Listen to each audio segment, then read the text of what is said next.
A partir de agora, o programa Momento com Deus. O programa da Paróquia Santo Antônio de Pádua. Hoje, com a apresentação da Pastoral Familiar. Louvado seja nosso Senhor Jesus Cristo, para sempre seja louvado. Este programa Momentos com Deus, hoje apresentado por mim, Valério Fritzen. Estamos no mês de setembro, mês dedicado à Bíblia.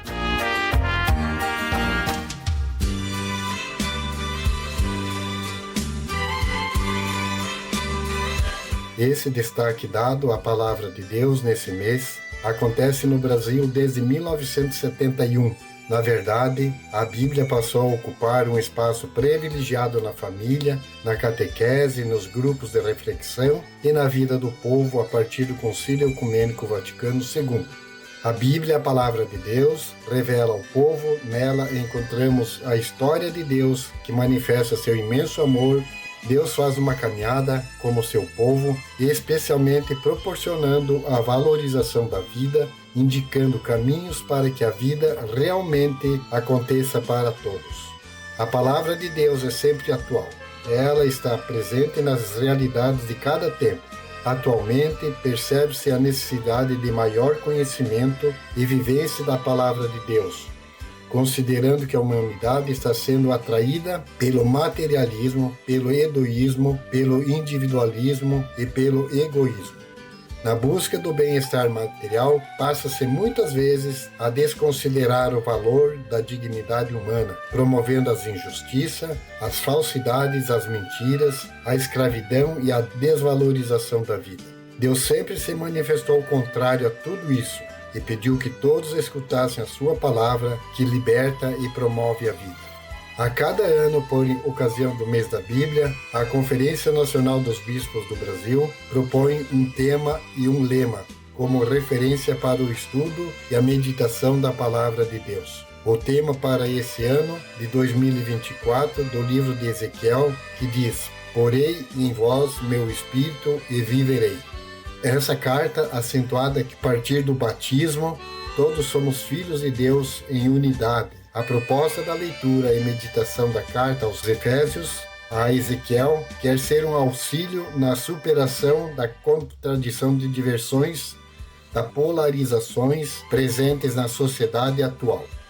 Tudo isso poderá ser vencido quando a humanidade promover a unidade, tomando consciência de que esta encontra-se em Jesus Cristo. Apesar disso, muitas pessoas desconhecem quem são seus autores, como ela está dividida e qual a sua importância para os cristãos. Falar sobre a Bíblia sempre rende muito assunto, mas esse texto apresenta algumas curiosidades sobre as Sagradas Escrituras, que podem lhes instigar e querer saber mais sobre a Palavra de Deus. Primeiro, a Bíblia Sagrada é um conjunto de livros escritos por homens em diversos momentos da história. Entretanto, todos os autores foram inspirados pelo Espírito Santo para escrevê-los, e por isso considera-se o próprio Deus como autor das Escrituras. Segundo, como foram diversos os autores da Sagrada Escritura, não há uma única data de quando ela foi escrita, mas estima-se que o Antigo Testamento tenha sido escrito até 200 anos antes do nascimento de Cristo, e que os livros do Novo Testamento tenham começado a ser escritos a partir da segunda metade do primeiro século depois de Cristo. Terceiro, a palavra Bíblia tem origem em um termo grego que quer dizer os livros. Entretanto, em latim, esse termo transformou-se num singular e passou a designar exclusivamente a coleção dos textos que formam a Sagrada Escritura. Quarto, ao todo, a Bíblia contém 73 livros, sendo 46 do Antigo Testamento e 26 do Novo Testamento. De acordo com o Catecismo da Igreja Católica, foi a tradição apostólica que fez a Igreja discernir quais escritos deveriam estar enumerados na lista dos livros sagrados. Os livros do Antigo Testamento estão divididos em 4 partes: o Pentateuco, os livros históricos, os livros sapienciais e os livros proféticos. Sétimo, Já os livros do Novo Testamento estão distribuídos em 3 partes. 5 livros históricos, com os Evangelhos e os Atos dos Apóstolos. 21 cartas dos apóstolos e um livro profético, que é o Apocalipse. 8º, o Pentateuco são os 5 primeiros livros da Bíblia, que são Gênesis, Êxodo, Levítico, Números e Deuteronômio. Os antigos judeus chamavam esse livro de Torá, que significa instrução à lei. Esses livros contêm sua parte principal textos legislativos que estão inseridos em uma moldura histórica. A Torá é base da religião judaica. 9. A Bíblia foi escrita basicamente em 3 idiomas: o aramaico, o hebraico e o grego. 10. No século IV, a Bíblia foi completamente traduzida para o latim, língua usada na Igreja. Foi o pedido do Papa Damaso que São Jerônimo, profundo estudioso das Sagradas Escrituras e das línguas em que elas foram escritas, traduziu os textos originais. A tradução de São Jerônimo levou mais de 30 anos para ser terminada. Ela conduziu o trabalho em um mosteiro em Belém, na Terra Santa. Essa tradução recebeu o nome de Vulgata. 12. Os textos da Sagrada Escritura são escritos das mais variadas formas. Encontram-se em poemas, oráculos proféticos, cânticos, cartas, narrações históricas e listas genealógicas, por exemplo. 13. A leitura e a interpretação da Sagrada Escritura deve ser feita dentro de 3 critérios indicados no Catecismo da Igreja Católica: prestar atenção ao conteúdo e à unidade da Escritura inteira, ler a Escritura dentro da tradição viva da Igreja e estar atento à analogia da fé. A Igreja também ensina que a leitura e a interpretação da Sagrada Escritura devem ser feitas pedindo o auxílio do Espírito Santo, uma vez que ele também foi o inspirador dos autores sagrados. O Evangelho de Jesus foi primeiramente transmitido de forma oral.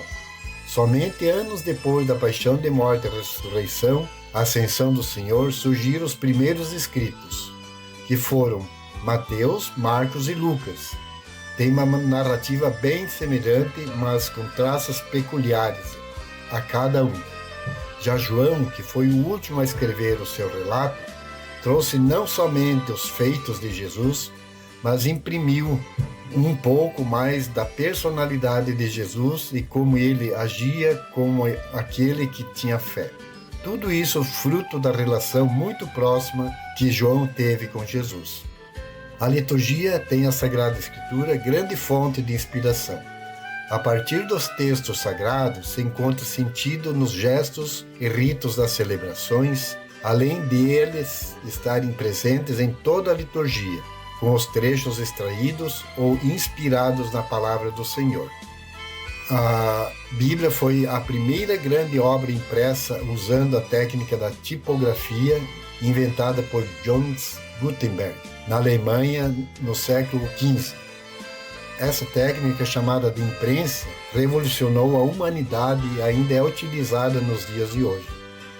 Essa obra ficou conhecida como a Bíblia de Gutenberg, ou a Bíblia de 42 linhas, pois cada página tinha 2 colunas e 42 linhas. Ao todo, a obra possuía 1.282 páginas e estava dividida em 2 volumes. A Bíblia é o livro mais traduzido no mundo. Estima-se que a Bíblia esteja traduzida por completo em mais de 670 idiomas, alcançando cerca de 5 bilhões e 400 milhões de pessoas no planeta. Para saber se a Bíblia é católica, o leitor deve buscar no verso da folha do resto o imprimatur, que é uma autorização de um bispo católico ou da Conferência dos Bispos, que atesta que aquela tradução está de acordo com o que corresponde à Bíblia da Igreja Católica Apostólica Romana. E por último, então, a Constituição Dogmática Vem Verbum, do Concílio Ecumênico Vaticano II, exortou que todos os fiéis leigos e religiosos tenham um contato direto e façam leitura frequente da Sagrada Escritura, por meio da liturgia e também por meio da leitura espiritual.